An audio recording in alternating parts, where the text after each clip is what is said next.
लाल रंग का बॉर्डर तथा लाल रंग की क्रॉस पट्टी किस प्रकार की सुरक्षा संकेत के लिए बनाई जाती है? निषेधात्मक। विद्युत तारों में लगी हुई आग को बुझाने के लिए प्रयोग की जाने वाला अग्निशामक यंत्र है कार्बन टेट्रा क्लोराइड युक्त यंत्र। कृत्रिम श्वास क्रिया की सरलतम विधि है मुंह से मुंह में श्वास देना। विद्युत संपर्क में आए व्यक्ति को छुड़ाने के लिए मेन स्विच ऑफ कर देना चाहिए। विद्युत उपकरणों और ऐसे भाग वाले प्रतिष्ठानों में किस प्रकार के अग्निशामक यंत्र का प्रयोग करते हैं? हैलोजन प्रकार का। विद्युतमय तार से संपर्क होने पर एक व्यक्ति को झटका लगता है तथा झटका लगा व्यक्ति फेंक दिया जाएगा या विद्युतमय तार के संपर्क में रहेगा। विद्युतमय तार के संपर्क में आए व्यक्ति के बचाव के लिए आप क्या प्रथम कदम उठाएंगे? उसे विद्युतमय तार से पृथक्कृत करेंगे। मोटर चलती रहती है परंतु कूलिंग अपर्याप्त होती है रेफ्रिजरेंट गैस कम होने के कारण। किसके कारण काम करते समय कंप्रेसर बहुत अधिक शोर करता है? माउंटिंग बोल्ट ढीले होने के कारण। मोटर चलती रहती है चाहे रेफ्रिजरेटर के अंदर तापमान निम्न हो, इसका क्या कारण है? थर्मोस्टेट में दोष। रेफ्रिजरेटर का बल्ब कार्य नहीं करता, इसका क्या कारण है? डोर स्विच में दोष। विशेष आवश्यकता का कृत्रिम वातावरण किससे प्राप्त किया जा सकता है? एयर कंडीशनर से। एयर कंडीशनर देता है ठंडी व गर्म हवा दोनों।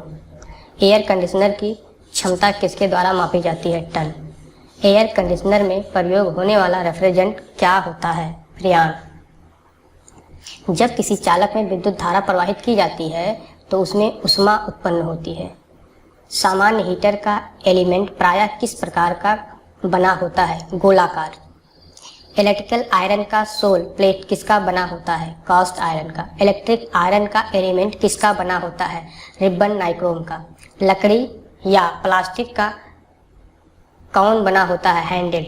तरल पदार्थ को गर्म करने के लिए किसका उपयोग करते हैं? इलेक्ट्रिक केतली का। सोल्डरिंग आयरन के दो एलिमेंट कैसे जोड़े जाते हैं? सीरीज में। एयर कंडीशनर पर लगा सेंट्रीफ्यूगल ब्लोअर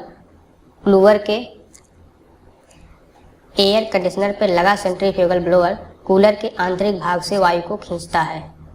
पुनः संचरण के लिए सेंट्रीफ्यूगल ब्लोअर द्वारा खींची गई वायु के साथ मिली ताजी वायु की प्रतिशतता क्या होगी? 25%। वाटर कूलर की क्षमता किसमें मापी जाती है? लीटर में। तात्कालिक प्रकार का वाटर कूलर प्रयोग किया जाता है जहां पानी की सप्लाई 24 आवर उपलब्ध हो। स्टोरेज टाइप के वाटर कूलर में इवेपोरेटर कॉइल किस पे रखी जाती है? स्टोरेज टैंक के चारों ओर। वाटर कूलर में प्रयुक्त रेफ्रिजरेटर क्या होता है? Methyl chloride. नाइक्रोम किसका मिश्र धातु है? 80% निकल 20% क्रोमियम। नाइक्रोम की तार का गलनांक क्या होता है? 1380 डिग्री सेल्सियस। नाइक्रोम का तार तापीय प्रसार गुणांक कितना होता है? 0.00017 पर डिग्री सेल्सियस। घरेलू रेफ्रिजरेटर किस सिद्धांत पर कार्य करता है? वाष्प कंप्रेशन रेफ्रिजरेशन सिस्टम। घरेलू रेफ्रिजरेटर में प्रयुक्त रेफ्रिजरेंट कौन होता है? फ्रियान। आधुनिक घरेलू रेफ्रिजरेटरों में एक्सपेंशन वाल्व को किससे बदला जाता है? कैपिलरी ट्यूब से। घरेलू रेफ्रिजरेटर का कंडेंसर कहाँ लगा होता है? रेफ्रिजरेटर के पीछे। इवेपोरेटर में प्रवेश करने वाला द्रव रेफ्रिजरेंट किस प्रकार होता है? निम्न दाब और तापमान दोनों पर। इवेपोरेटर में प्रवेश करने वाला द्रव रेफ्रिजरेंट किस पर होता है? निम्न दाब और तापमान दोनों पर। स्टोरेज पाइप वाटर कूलर पानी को ठंडा करने के लिए तात्कालिक टाइप वाटर कूलर की तुलना में समय लेता है अधिक। वाटर कूलर की मोटर छोटे अंतराल पर स्टार्ट होती है अन्यथा कूलिंग ठीक होती है। इसका कारण है थर्मोस्टेट की गलत सेटिंग। विद्युत मशीनों के ब्रश बने होते हैं कार्बन के। डीसी को रोकने वाला एवं एसी को प्रवाहित होने देने वाले विद्युत उपकरण को क्या कहते हैं? कैपेसिटर। बैच वाइज का आकार व्यक्त किया जाता है जबड़ों की चौड़ाई से। डिवाइडर का आकार व्यक्त किया जाता है चूल एवं बिंद के बीच की दूरी से। किसके कारण मोटर चलते समय गर्म हो जाती है? निम्न वोल्टेज। किसके कारण मोटर धीमे चलती है? मोटर ओवरलोड होने के कारण। हाई स्पीड स्टील में कार्बन का प्रतिशत होता है 0.75 से 1%। ड्रिल कटिंग आदि संक्रियाओं में शीतक का प्रयोग किया जाता है कटिंग टूल जाप दोनों को ठंडा रखने के लिए। किसी छिद्र में चूड़ियाँ काटने के लिए टैप को दक्षिणावर्त क्लॉकवाइज दिशा में घुमाने के बाद आधा चक्कर वामावर्त एंटी क्लॉकवाइज दिशा में घुमाया जाता है, जिससे धातु के चिप्स टूट जाएं। हथौड़े का वर्गीकरण निम्न आधार पर किया जाता है: पिन के आकार एवं तौल के आधार पर। हेक्सा ब्लेड की लंबाई मापी जाती है: दोनों पिन होल्स के केंद्र से बीच की दूरी, दोनों पिन होल्स के केंद्रों के बीच की दूरी। फाइल की लंबाई नापी जाती है पॉइंट से हील तक। चीजल निर्माण में प्रयुक्त होता है हाई कार्बन स्टील। उपयोग के पश्चात रेती तथा हेक्सा को ब्रश से साफ करके रखना चाहिए। बरसात के दिनों में औजारों को जंग से बचाने के लिए उन पर मोबिल ऑयल या ग्रीस का महीन लेप कर देना चाहिए। लघु रूप परिपथ वियोजक का प्रयोग आवश्यक है भवन के प्रत्येक कक्ष की वायरिंग में। ड्रिलिंग, कटिंग आदि संक्रियाओं में कूलेंट का प्रयोग किया जाता है कटिंग टूल तथा जाब दोनों को ठंडा रखने के लिए। माइक्रोमीटर को प्रयोग करने से पूर्व माइक्रोमीटर की शून्य त्रुटि को समायोजित कर लेना चाहिए। छोटे तार तथा केबल जब टर्मिनल के बहुत समीप होते हैं तो जिस कर्टन टूल का प्रयोग करते हैं वह कहलाता है तिरछा काट प्लायर। साधारण पेच वाइज के स्पैंडल में कौन सी चूड़ी होती है? वर्गाकार चूड़ी। स्नैपर्स का निर्माण किस धातु से किया जाता है? विनोडियम इस्पात से। रिवेटिंग संक्रिया में बाल पिन हथौड़े के अतिरिक्त अन्य कौन सा हथौड़ा प्रयोग किया जाता है? स्ट्रेट पिन हथौड़ा। सतह प्लेट का उपयोग किया जाता है मार्किंग हेड। हेक्सा ब्लेड तथा कारपेंटर सा ब्लेड के दांतों की सेटिंग करने का मुख्य कारण है कटिंग के समय घर्षण को कम करना। संपर्क प्लग आदि का एयर गैप नापने के लिए प्रयोग किया जाने वाले यंत्र का नाम है फीलर गेज। छोटे तार और केबल को जब वे टर्मिनल के बहुत समीप होते हैं काटने के लिए जिस टूल का प्रयोग करते हैं वह कहलाता है तिरछा काट प्लायर।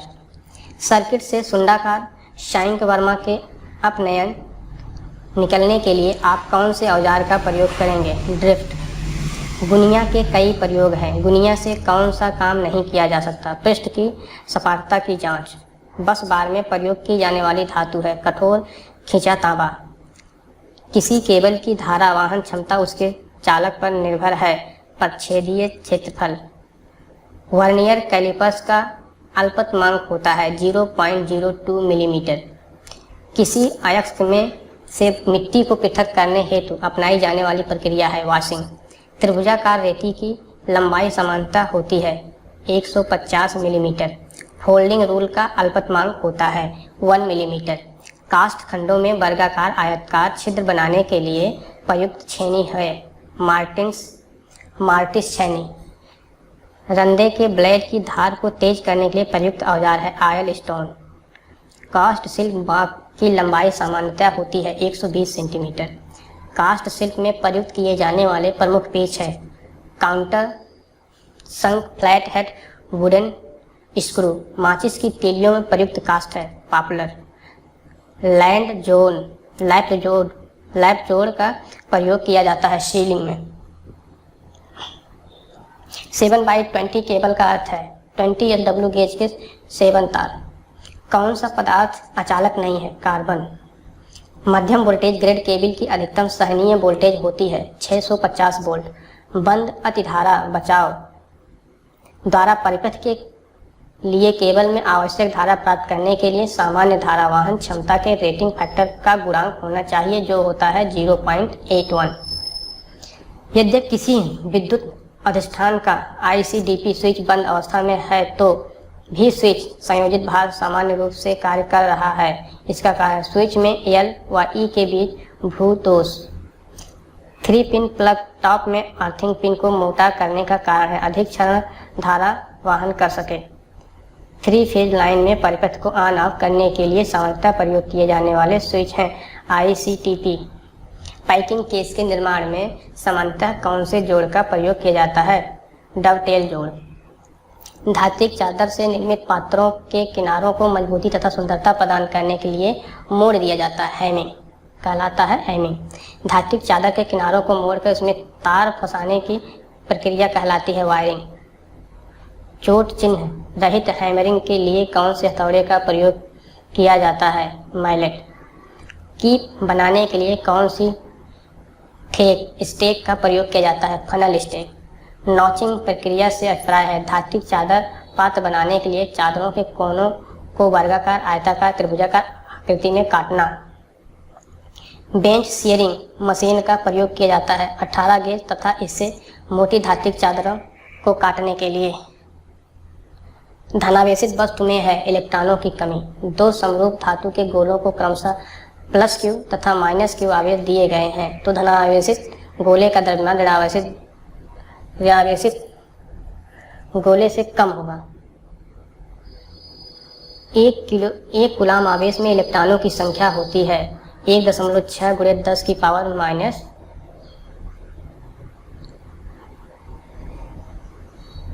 एक कूलाम आवेश में इलेक्ट्रॉनों की संख्या 1.6 × 10⁻19 होती है। निर्वात की विद्युतशीलता का SI मात्रक कूलाम स्क्वायर पर मीटर स्क्वायर होता है। कुछ दूरी पर रखे दो बिंदु आवेशकों को वायु के स्थान पर कैरोसिन तेल में रख दें तो उन बिंदु आवेश के बीच बल घटेगा। वैद्युत क्षेत्र की तीव्रता का मात्रक न्यूटन पर कूलाम है। वैद्युत क्षेत्र की तीव्रता का मात्रक वोल्ट पर मीटर है। वैद्युत क्षेत्र E तथा E में P आघूर्ण वाले द्विध्रुव पर लगने वाला बल आघूर्ण है P × E। वैद्युत द्विध्रुव का आघूर्ण एक वेक्टर होता है जिसकी दिशा होती है ऋण से धन की आवेश की ओर। निर्वात की विद्युतशीलता E तथा किसी बड़ा वैद्युत माध्यम की विद्युत चालकता E में क्या संबंध है? Epsilon = ε0 × K। वैद्युत बल रेखाएं परस्पर कभी नहीं काटती। क्यों? यदि काटेंगे तो कटान बिंदु पर वैद्युत क्षेत्र की दो दिशाएं होंगी जो कि असंभव है। वैद्युत बल रेखा के अनुदिश वैद्युत विभव बढ़ता है तथा घटता है। वैद्युत बल रेखा के अनुदिश विद्युत विभव बढ़ता है अथवा घटता है तो इसका आंसर होगा घटता है। वैद्युत क्षेत्र में इलेक्ट्रॉन उच्च विभव की ओर गति करेगा तथा निम्न विभव की ओर प्रोटॉन उच्च इलेक्ट्रॉन विभव की ओर तथा प्रोटॉन निम्न विभव की ओर गति करेगा। आवेश के ESU, EMU तथा कूलाम मात्रकों में संबंध क्या है? 1 कूलाम = 10⁻⁻1 EMU = 3 × 10⁹ ESU। दो आवेशित कणों के बीच की दूरी आधी करने पर उनके बीच बल पर क्या प्रभाव पड़ेगा? बल 4 गुना कम हो जाएगा। दो चालक समान रूप तथा आकार के हैं परंतु उनमें एक तांबे का तथा दूसरा एल्युमिनियम जो कम चालक का है। दोनों को समान विद्युत क्षेत्र में रखा गया है। एल्युमिनियम में प्रेरित आवेश का परिमाण होगा तांबे के समान। विद्युतीय रूप से उदासीन एक चालक गोले पर विचार करें। एक धनात्मक बिंदु आवेश गोले के बाहर रखा जाता है तो गोले पर कुल आवेश होगा 0। ABC एक समबाहु त्रिभुज है। त्रिभुज के प्रत्येक शीर्ष पर +q आवेश रखा गया है। त्रिभुज के केंद्र में विद्युत क्षेत्र की तीव्रता 0 होगी। R1 व R2 त्रिज्याओं के दो चालक गोले के पृष्ठों पर आवेश पृष्ठ घनत्व बराबर है तो पृष्ठ पर विद्युत क्षेत्र की तीव्रता का अनुपात 1:1 होगा। आवेश का एक खोखला गोला विद्युत क्षेत्र उत्पन्न नहीं करता किसी आंतरिक बिंदु पर। कोई आवेशित कण एक समान विद्युत क्षेत्र में क्षेत्र के लंबवत प्रवेश करता है। कण का पथ क्या होगा? परवलयाकार होगा। E = 1/4πε q/r² द्वारा E का मात्रक होगा कूलाम स्क्वायर पर न्यूटन मीटर स्क्वायर। दो एक कूलाम आवेश तथा एक दूसरे से 1 मीटर की दूरी पर स्थित है। उनके ठीक मध्य में परिणामी वैद्युत क्षेत्र का मान क्या होगा? 0। विद्युत फ्लक्स तथा वैद्युत क्षेत्र में क्या संबंध है? phi E = E × A। स्थिर वैद्युतिकी में गॉस प्रमेय का गणितीय सूत्र है phi E = q/ε0 और ε0। विद्युत आवेश तथा रेखीय आवेश के कारण वैद्युत क्षेत्र दूरी के साथ कैसे परिवर्तित होते हैं? E is inversely proportional r²। वैद्युत विभव का विमीय सूत्र है mL² T⁻³ A⁻⁻1। एक आवेशित गोलीय चालक के वैद्युत क्षेत्र गोले के भीतर 0 तथा गोले के बाहर दूरी के वर्ग के साथ कम होता जाता है। यदि एक बंद पृष्ठ से गुजरने वाला नेट विद्युत फ्लक्स 0 है तब पृष्ठ के भीतर नेट आवेश 0 ही होगा। यदि एक बंद पृष्ठ से गुजरने वाला नेट विद्युत फ्लक्स 0 है तब पृष्ठ में प्रवेश करने वाला विद्युत बल रेखाएं पृष्ठ की संख्या से बाहर निकलने वाली बल रेखाओं के बराबर होता है। किसी बिंदु आवेश पर यदि वैद्युत बल रेखाएं आकार मिलती हैं, किसी बिंदु आवेश पर यदि वैद्युत बल रेखाएं आकर मिलती हैं तो इस बिंदु पर आवेश की प्रकृति ऋणात्मक होगी। किसी चालक को बिंदु से संबंधित करने पर उसका विभव हो जाता है शून्य। किसी चालक को पृथ्वी से जोड़ने पर उसका विभव शून्य हो जाता है। बंद परिपथ की सीमा के अनिर्दिष्ट वैद्युत क्षेत्र का रेखीय समाकलन शून्य होता है। विभव प्रवणता की बीमा ml t³ a⁻⁻1। क्या दो समविभव पृष्ठ आपस में काट सकते हैं? नहीं। किसी समविभवी पृष्ठों के दो बिंदुओं के बीच 500 माइक्रोकूलम आवेश को गति करने में कितना कार्य किया जाता है? शून्य। एक प्रोटॉन को दूसरे प्रोटॉन की ओर लाने पर निकाय की विद्युत स्थितिज ऊर्जा में परिवर्तन होता है, विद्युत स्थितिज ऊर्जा बढ़ती है।